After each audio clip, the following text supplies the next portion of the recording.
So we are watching Palm Beach, Florida, where any moment President Donald Trump will greet Israeli Prime Minister Benjamin Netanyahu. They will sit down for the sixth time that the two leaders have met this year. Today's agenda, of course, is phase 2 of the Gaza peace plan. So let's go live to CBS News White House reporter Aaron Navarro. Aaron, Israel and terror group Hamas, they both accuse each other of violating that ceasefire agreement. So what's the president's role in getting this thing back on the rails again?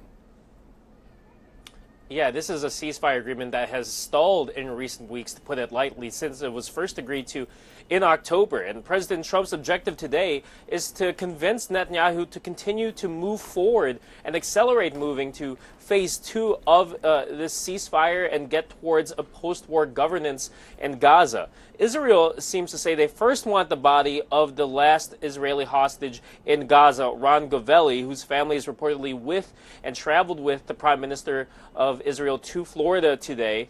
Meanwhile, as you mentioned, Israel themselves have been accused of violating the ceasefire multiple times for continued strikes on Gaza since it was agreed to. The ceasefire was agreed to in October. President Trump has been a public ally of Israel and Netanyahu, but seems to be in a position where he does have to put some pressure on the Prime Minister to move forward with this 20-point peace plan that he and his administration have really spearheaded, get to that international stabilization force and seeing what that looks like, and a, quote, board of peace led by himself and other world leaders that the administration is waiting to announce.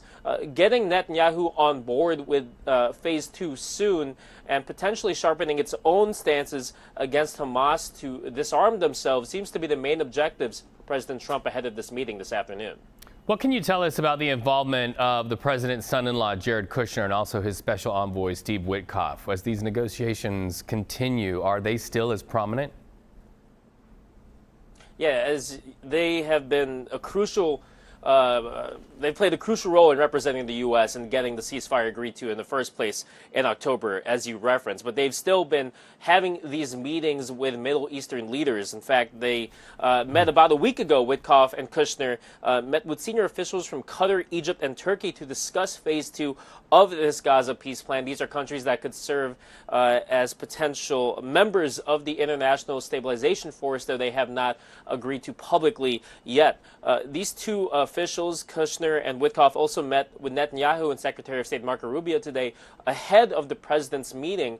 And in new reporting about a week ago from the Wall Street Journal, they were reportedly behind this big proposal to turn Gaza into a sort of coastal metropolis once you get into phase 3 and what looks, beyond after the ceasefire agreement in Gaza. That's something that they had reportedly discussed with these Middle Eastern countries' leaders as well, though that is something, if it's even referenced or agreed to, would happen in phase 3 and beyond of the ceasefire.